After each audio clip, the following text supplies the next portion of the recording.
21ရက်4လ2026ဒီနေ့ဟာဆိုလို့ရှိရင်တော့အင်္ဂါနေ့ဖြစ်တဲ့အတွက်ကြောင့်မလို့အင်္ဂါနေ့မွေးဖွားသူလေးတွေအတွက်လာမဲ့တပတ်အတွင်းထဲမှာဆိုလို့ရှိရင်ငွေကြေးကံကြမ္မာအခြေအနေဘယ်လိုရှိမလဲဆိုတာကိုကြည့်ပေးမယ်ပေါ့နော်အဲ့တော့ပထမဆုံးတစ်ပတ်အနေနဲ့ဆိုလို့ရှိရင်တော့တင်တို့ဒီတပတ်အတွင်းမှာကိုယ့်ရဲ့စိတ်ကနေပြီးတော့မှတားဆီးနေတဲ့ငွေကြေးတားဆီးမှုပေါ့နော် money blocks လေးကဘာဖြစ်မလဲဆိုတာလေးကိုကြည့်မယ်နောက်တစ်ခုဟာဆိုလို့ရှိရင်တော့ဆောင်ရန်လေးတွေကဘာတွေဆောင်ရမလဲဆိုတာလေးတွေကိုကြည့်မယ်ဒီဆောင်ရန်ထဲမှာဆိုလို့ရှိရင်တော့ကိုယ့်အတွက်ဘယ်လိုလက်လာပတ်ပုံမဲ့ငွေကြေးနမိတ်တွေပါမလဲဆိုတာလည်းကြည့်မယ်ပေါ့နော်နောက်တစ်ခုကဆိုလို့ရှိရင်တော့လက်တွေ့လှုပ်ဆောင်ရမယ့် action plan လေးတစ်ခုကဘာလဲဆိုတာလေးလည်းကြည့်ပေးမှာပဲဖြစ်တယ်ပေါ့နော်အဲ့တော့ပထမဆုံးတစ်ခါအနေနဲ့ဆိုလို့ရှိရင်တော့မွန်းကတ်ကြလာတာဖြစ်တဲ့အတွက်ကြောင့်မလို့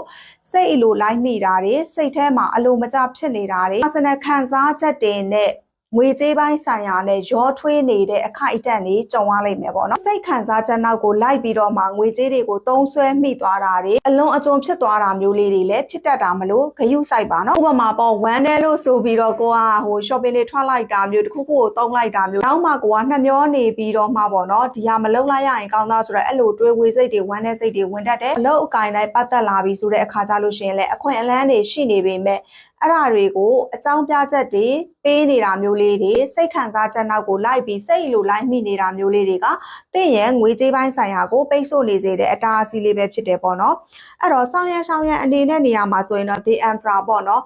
အဓိကကတော့ဆောင်ရမယ့်နေရာမှာဆိုလို့ရှိရင်တော့တင့်ရဲ့စီမံကွက်ကန်းနိုင်စွမ်းကိုပြန်ပြီးတော့အသုံးချပါစီမံကွက်ကန်းနိုင်စွမ်းအားတွေရှိနေပေမဲ့လို့တင်ကိုယ်တိုင်ကနေပြီးတော့တွေးဝင်နေတဲ့စိတ်ကလေးတွေဝင်နေတယ်အဲ့ဒီတွေးဝင်နေတဲ့စိတ်ကြောင့်ပဲငွေတွေကကိုယ့်လက်ထက်မှာမမြဲဘူးအများတန်းငွေရဝင်လာလိုက်ကုန်သွားလိုက်ဖြစ်နေတဲ့အခြေအနေတွေကိုကိုယ်တိုင်လည်းစိတ်တိုင်းမကြဘူးသို့တော်လည်းအဲ့ဒါကိုဘယ်လိုပြင်ဆင်ရမလဲဆိုတဲ့ idea ကလည်းမထွက်ဘူးဒါမျိုးတွေဖြစ်နေတာပေါ့နော်တကယ်တမ်းကျတော့တင့်မှာအရေးချင်းတွေရှိတယ်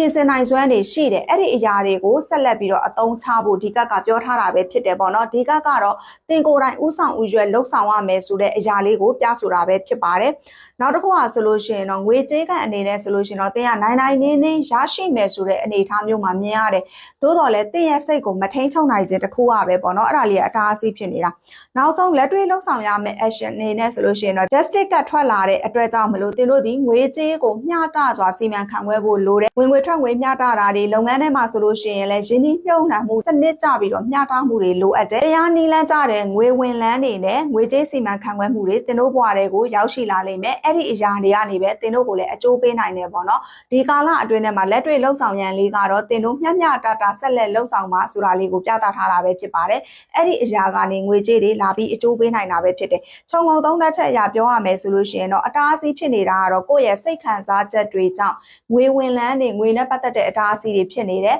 တစ်ချိန်တည်းမှာပဲဆောင်ရန်အနေနဲ့ဆိုလို့ရှိရင်တော့ကိုယ့်ရဲ့စီမံကွက်ကန်းနိုင်စွမ်းတွေကိုအသုံးချပြီးတော့ငွေကြေးကိုစီမံကွက်ကန်းရမှာပဲဖြစ်တယ်ဒီကာလအတွင်းတကယ်လက်တွေ့လှုပ်ဆောင်ရမှာကတော့မျှတတဲ့စီမံကွက်ကန်းမှုတွေလိုနေတယ်ဆိုတာလေးကိုပဲပြသနေတာပဲဖြစ်တယ်ပေါ့နော်ဒါကတော့တပတ်အတွင်းဆောင်ရန်လေးတွေပဲဖြစ်ပါတယ်ရရအနေနဲ့ဆိုလို့ရှိရင်တော့ခင်မွန်းကြီး10ပါးကြော့ခြင်းနဲ့မေတ္တာပို့သခြင်းတွေပြုလုပ်ပေးမယ်ဆိုလို့ရှိရင်တော့တပတ်အတွင်းငွေကန်တွေပွင့်စေမှာပဲဖြစ်ပါတယ်ဒီဆောင်ရန်လေးတွေပြုလုပ်သွားမယ်ဆိုတဲ့အင်္ဂါနေ့မွေးဖွားသူလေးတွေကလည်း comment လေးမှာရေးလာပေးခဲ့ပါအောင်နော် energy မကိုက်ညီတဲ့သူတွေကလည်း entertainment အနေနဲ့ပဲနားထောင်ပေးပါ personal tarot reading မေးမြန်းခြင်းရင် tarot pasu telegram page messenger နဲ့ tiktok message တွေကနေလာရောက်မေးမြန်းနိုင်ပါတယ်ဝယ်ယူမေးမြန်းလို့ရမယ့် package လေး 4 ခုပြန်ပြီးတော့ပို့ပေးပါလိမ့်မယ်နော်ကျေးဇူးပါပန်စုပါ